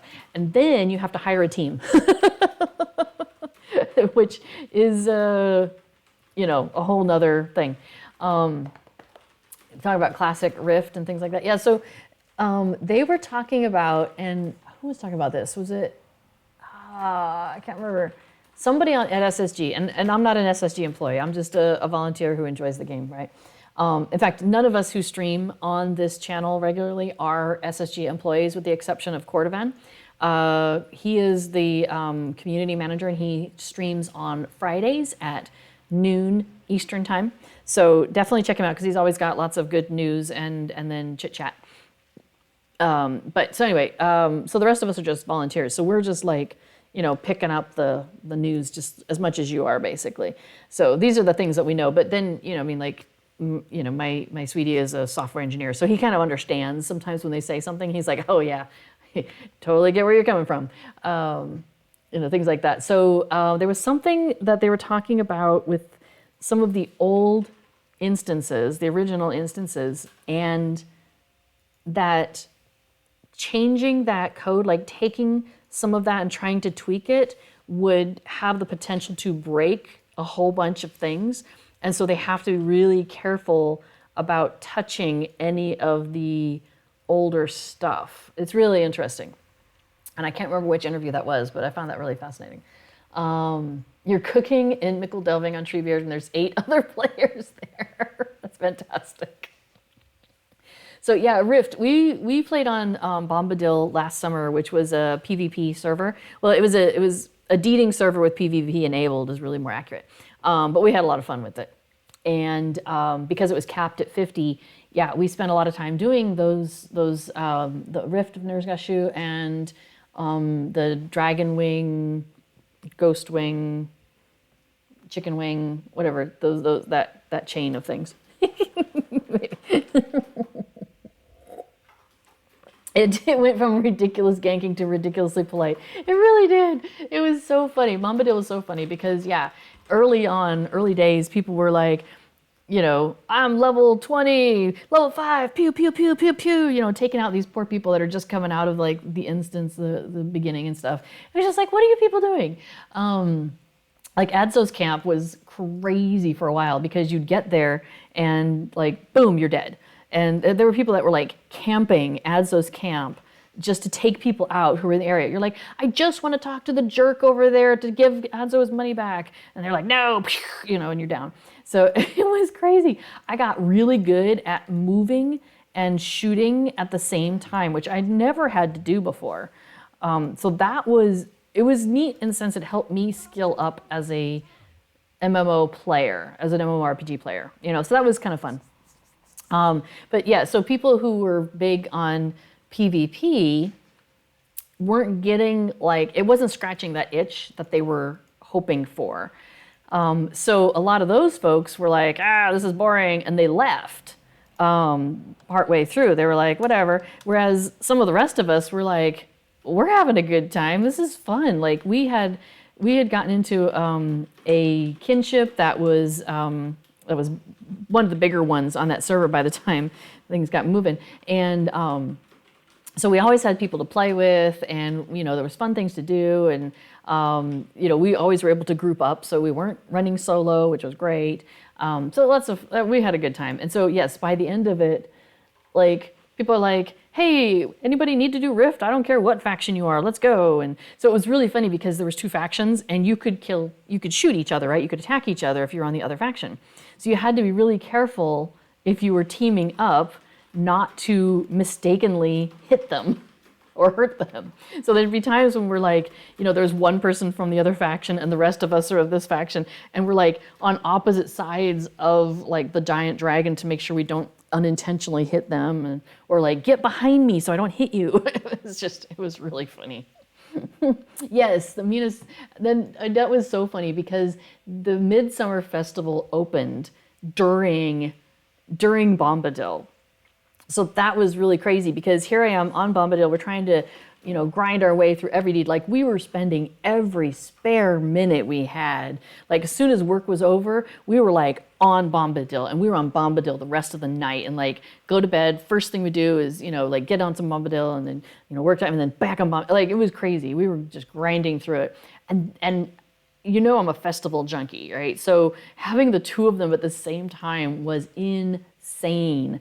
So actually, Rosenbloom here, I've changed her name and her race since then, but she was actually a Bombadil character. And so there are a lot of my Midsummer Festival deeds are done because I took her into, like, I was hanging out in Minas Tirith because I had done all of the other deeds. Oh, I didn't finish the Feast of Fellowship. She was my second character. So my main, all of this is done, I think. It's so funny. Oh, I didn't buy the fireworks. I think I kind of was like, whatever. Or those might be this year's fireworks. But anyway, so yeah, I was just like cranking through all those deeds and hanging out in Minas Tirith. And so it was really funny because you get into Minas Tirith and there was a burglar at one point that was running around and just like hitting people in Minas Tirith. They weren't doing anything. They obviously weren't doing the festival. They were just there to, hit people. It was really funny. But yeah, the majority of people by the time the server was ending, like in the last week, everybody was so polite. They're like, hey, I need to make some armor. Can you help me? Oh yeah, blah, blah, blah. Oh, I can't, send it to you or whatever because you're on the other faction. Oh, okay, well here, just, da, da, da, and you'd figure it out. I mean, it was, meet me in Bree where it's safe or whatever. It was just, it was so funny. It was a very unique experience and we had a lot of fun. So Treebeard is not that experience, but it does have some, I don't know, it has an interesting feel to it because it is capped at level 50 right now. And so the world is smaller and so all the people are in the same place. Like I've been doing festival, as you might guess for the, since it started. And I've been really focusing on Treebeard and spending almost all of my time there, which is why Rosenbloom here hasn't been doing as much festival. And I am running into people, like you see how many people are here, and this is a pretty active server as well. It's like this on Treebeard. Like you just run across people everywhere you go, it seems like. And there's a handful of the larger, more well-known kins, I think. But then there's also a bunch of other kins that are very strong. Like we don't advertise very often. Like we advertise once in a while, like maybe once a week at the most, I think. Most of us, our stuff is that or word of mouth. Because we have we have a very tight-knit kind of kin going on. We like it when you like kind of get to know people. So that's ours. But there's some other kins that are just like, you see them advertising like over and over and over and over in World Kin Chat, and so they're like probably big, probably impersonal, but at least it gives you people to be around as well. So yeah, so there's definitely a lot of activity happening on Treebeard, and yeah, a lot of people are coming back who've been away for a while. Like we have another person like that, at least we have a couple, but we have one that I've been talking to recently that's hitting the same time zones as me because they're oceanic and I'm off and on during the day right now. So they, yeah, we've been chatting a lot and they're coming back after having been away from a while and they're just loving it. They just, it feels familiar to them. And there's times when they'll be like, oh my gosh, the prancing pony, this brings back such memories, and things like that. So I've been really enjoying Treebeard, and it's a good atmosphere. It reminds me kind of like of a little bit of how Bombadil got at the end, or kind of how Anor has been, where it's like everybody's off doing their own thing, but when you need something, there's always somebody to help you out, or you put something in world chat and people are like, oh yeah, sure, da da da. It's a very friendly and welcoming and helpful environment. I mean, of course, there's the knuckleheads once in a while, but they're fewer and further between than I've seen in most. Yeah, I'd say it's as good as Laurelin. And Laurelin's my favorite. The atmosphere on Laurelin is fantastic. So there's your super long-winded answer on should you play on Treebeard? The answer is yes. Did I get my consolation present? I must have. Okay, awesome. Or I've missed it, whichever. It's okay. Either way, my person didn't win. I'm still working on the deed. Okay, anything else I have missed out here? Yeah, that's so funny, Mr. Hobbit. The ridiculous ganking to ridiculously polite. That is so accurate. Raid locks and finite server lifespan. Yeah, it was just a really unique experience. Really, really unique experience. So, all right. Hello, Guerrero. How's it going? So we're talking festival here. And let's see. Okay, so let's see. I showed you all the mushroom hunt, and I showed you the egg scramble, and I think that kind of helped clear some of the clouds for some folks. We've done these races. So are there other things about the festival where you're like, yeah, I don't get that. Like, I don't understand why people are doing that. Or something where you haven't seen how it comes together. I know one that sometimes people find a little confusing. So we're gonna head back to Bywater. The Bounder quest, sometimes people have frustration with that. Did I talk about the fireworks quest and the other part of celebrating sunshine? Okay, I don't. Was that a deed?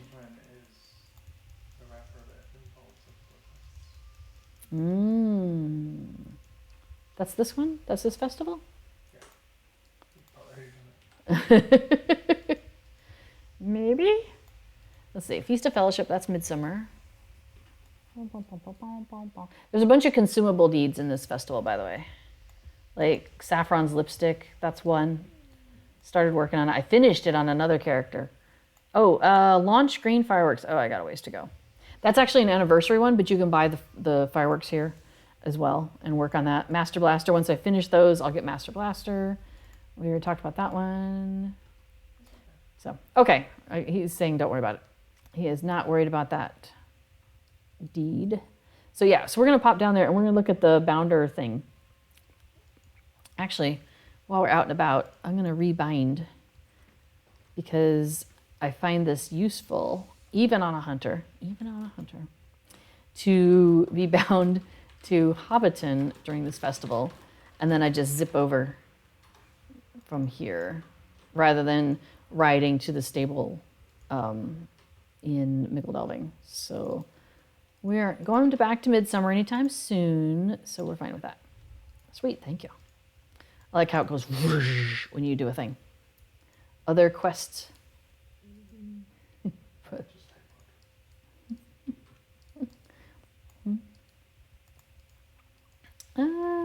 Sorry, Kinies are saying hello. Hi, kin folks. I'm in the middle of a tour. Okay, so if we go over here, and Bounder Boffin right here, he has a quest for us. And so basically, people are misbehaving, partygoers. So we have to accuse drunkards of disorderly conduct 7 times, and we have to leave the sober partygoers alone. And if we accuse sober partygoers twice, we fail the quest. Okay, so we'll go ahead and accept that. Hey, there's a Mr. Hobbit. Hello, hello. Wave hi at him too. I don't have my stuff up. Normally on this, which is more of a social place, I usually have that up. So there we go. Okay. Hey, this is my social panel. Oh, hey, and there's a firework that I'm working on. Just pop a firework down real quick. Because, you know, we're outdoors, so that's fine. Okay, so you'll notice over here we have a bunch of rings, and they say partygoer. And she says, I made a daring trip to Farmer Maggot's field to taste a mushroom or two, but his dogs chased me away. She is saying normal things. Mushroom, you'll notice I kind of hovered on that word. So here we have another one, they're being normal. The Farmer's Fair is my favorite festival of all. I like when the farmers judge the local pigs. So if he were drunk, a drunkard, he would say, I like it when the pigs judge the local farmers. So that would be our mistake, and that's when we would accuse him. Let's see. May the hair on your toes grow thick and curly. If it was wrong, it would be may the toes in your hair, which is a really bizarre visual. So we've got a group of 5 partygoers here. We've got a pair here. Here we go. When the pigs judge the local farmers. So you click on them, and you're like wagging your finger, and it says accused a drunkard. And they're like, oh dear, have I had too much already? I do tend to get a bit rowdy, blah, blah, blah. Okay, this one, I came all the day from Frogmorton to waste the victuals. That doesn't sound right. So that's what it is, because normally it's I came all the way from Frogmorton to taste the victuals. Okay, so you notice that I'm clicking on them each as they say their wacky thing. We have another party goer here. We've got a pair over here. And then we've got that group over there, and we've got a trio, I think, up there. So you kind of have to figure out where you like to position yourself. Sometimes, a lot of times, what I'll do, because I can't, oh, here we are, here's a normal one. I got into quite a quarrel with Ted Sandyman. Well, you could just stop right there, he's a jerk. But the wrong thing is I got into a squirrel of Ted Sandyman, so that's the wrong thing. See, this is the correct one, way from Frogmorton to taste the victuals. So a lot of times when I'm doing this quest, because you kind of just are waiting for them to say something silly, is I'll do the Fat Mare quest at the same time. So I'm waiting to watch him, eat, and then the food shows up. And so I will often park myself kind of in this area so I can see these people and I can see those people. Okay, this one is I burped, haha. I'm gonna click on them and notice my bar. I'm gonna click on them again really quick and notice the bar again. That will make it go twice. So if you're quick on the clicking, you can get the same person twice. I've heard that you might even be able to get them 3 times. I don't click that fast. Oh, but here's another wasting the victuals. So we're gonna click on them once. And while they're saying, oops, I'm sorry, I'm gonna go ahead and click on them a second time, because then notice that they're gonna flicker in and out. When they do the flickering, they're basically resetting. And so now we don't know what state they're in. They're Schoedinger's partygoer. So we don't wanna click on him by mistake, because he might, like in this case, say the right thing, and then we would have accused a sober partygoer. Bad for us. So yeah, I am not fast enough to click 3 times. My fingers don't work that fast. But the double times is nice. Yeah, quite a squirrel. Ah, there we go, squirrels. You don't get into a squirrel with Ted Sandyman. Now I don't have to click on her again because I have my 7. I am done. But you notice how that can go pretty fast if you get a couple of good folks. And again, you just try to click them multiple times and you're good to go. Now, yes, so with the Mounder Rounds quest, you can accuse the same hobbit up to 3 times if you're fast enough, again, or 2 times if you're slower. Even if you're slow like me, you can do it. And if someone else clicks a drunkard, you have a second or 2 when you can still click them and get credit. So yeah, you can kind of draft off of other players. And so that's another thing too, is if you're kind of standing in the area, you'll notice people running up to a partygoer. And so then you can be like, aha, I will, chase them down too. And you can have some successes that way. So try to use the U button instead. My concern is that I will mistakenly select and use, which would take me possibly to somebody else, and I would do it wrong. But yes, I suppose I could just hit my use button over and over. But more likely, I would be like, you're the drunkard. Ah, you're the drunk. Oh, whoops. And then, it's all over from there. And I have to start all over. It's not worth starting over. I don't want to do that. All right, well, we're coming up into the last couple minutes here. So I just wanted to kind of recap that the Farmer's Fair is on, Tuesday. It goes till 3 a.m. on Tuesday. So you've got today, which is Thursday, and then you've got Friday, Saturday, Sunday, and Monday. So you've got 4 full days after today. So if you finish like I did with one of the layers, you're not going to be able to complete the next layer unless they extend it for some reason. So it's worth picking it up. It's worth continuing on just in case, but just be aware that you might not be able to finish another full layer because you got 4 days after today.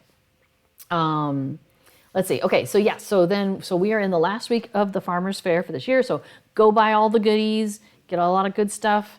There are, like I mentioned earlier, 2 vendor rewards that you can talk to, rewards vendors, sorry. And Kaltha Tunnelly is here, and you go to the bottom right here, it says barter items. And you'll notice she has 9 pages of stuff. So there is a lot you can buy. And then if you go over here to Dill Goodchild, he also has another 7 pages of stuff. So a lot you can pick up at this festival. She's got basically the Farmer's Fair stuff, and he basically has the old summer stuff, I believe is how that broke out. So yeah, just 2 more days and you're done with all 15. Very nice. My 2 mains on Treebeard, I did finish the full wrapper, so I'm pretty happy about that with them. So, okay, so yeah, so Farmer's Fair is on for a few more days, and then it's gone for the next year. So make sure you get your chicken coops. Very important. Then in the beginning of September, we've got a couple of weeks where there's no fairs or festivals or any other special things going on, at least not at this point. You never know. Maybe they'll throw in another Boogan treasure hunt or something. And so probably during those 2 weeks, I'll do something, probably chickens. We'll probably do some chicken runs because those are fun. Or, yeah, we'll find some of the, I always like kind of taking the edge stuff. Might talk about chat tabs or something. I don't know. Because I have, you can't see it here. Maybe I'll push it out. But I have, 1, 2, 3, 4, 5, 6, 7, 8, 9 different chat tabs the way I break this out. I find that really useful to have things like my kinship stuff and fellowship and raid on one tab, all the user chat channels somewhere else. World gets its own tab and it stays out there on its own. Got my general stuff here, things that are happening in the area. I find that really useful, especially on something like this, like the where it's a social server, because when people are talking or hugging or whatever interaction is happening, I like having all of that in one tab on its own. Chicken run, as in running to Rivendell and Moria as a chicken. Yes. If you go to Sanson's farm, which I can conveniently do right there because there's a horse that will take me there. You go, and you may already know this, but yes, we will talk to Wald Sanson, and he has a quest called Which Laid First, where you have to put some chicken eggs back out into some, back in the nests. And if you get that in the right order, then he forwards you on to talking to Billina here, the chicken, and she has a series of quests that send you out where she's worried about what's going on. And once you have finished going around and talking to animals on her behalf, then George, here next to her, has another series of quests for you. So we will pick up either on here, on Laurelin, or on Treebeard. We'll decide. So that's quite possibly what we'll do that over those 2 weeks. And yeah, and anybody, you're welcome to come along. They have, I don't know, it's like 20 or 30 slots available in that session play. So we could have a whole horde of chickens running around Middle Earth together. Absolutely. It's so much fun. It's so much fun. It's such a treat. And I'm always happy to expose somebody new to the concept. So yeah, so probably do some chicken running around for the first half of September.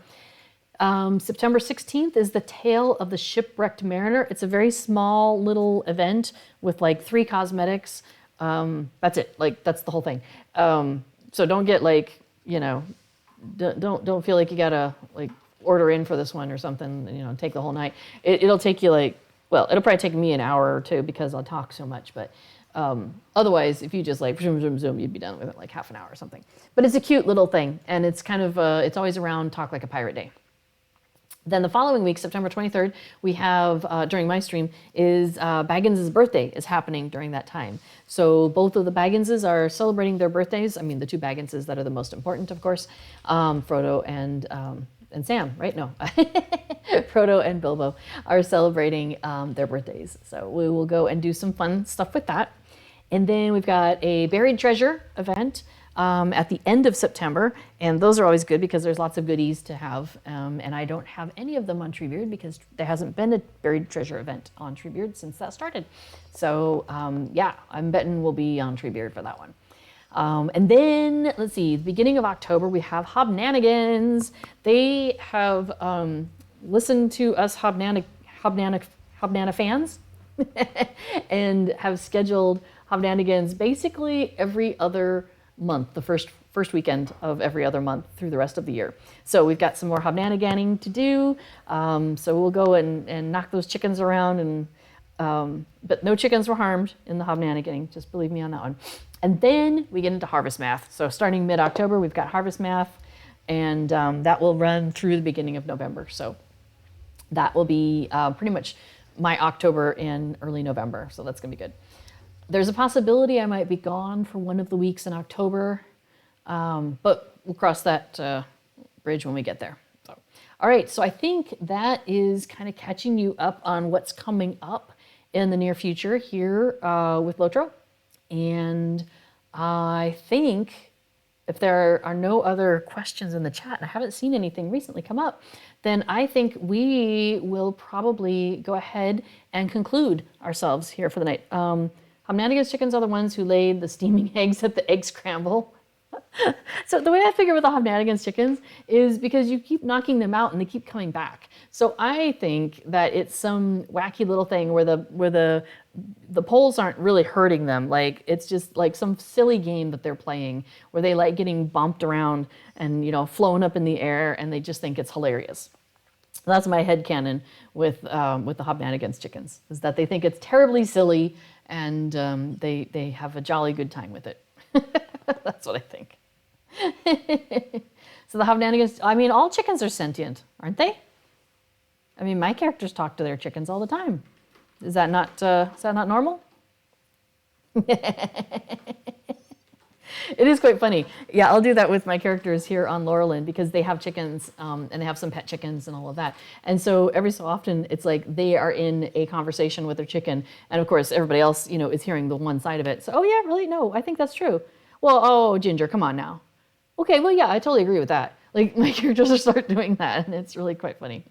So yes, see, there you go. It'd be hard to run to Erebor and Minas Tirith if you were not sentient. So there we go. There's evidence of our sentient LOTRO chickens. And with that, I think we shall go.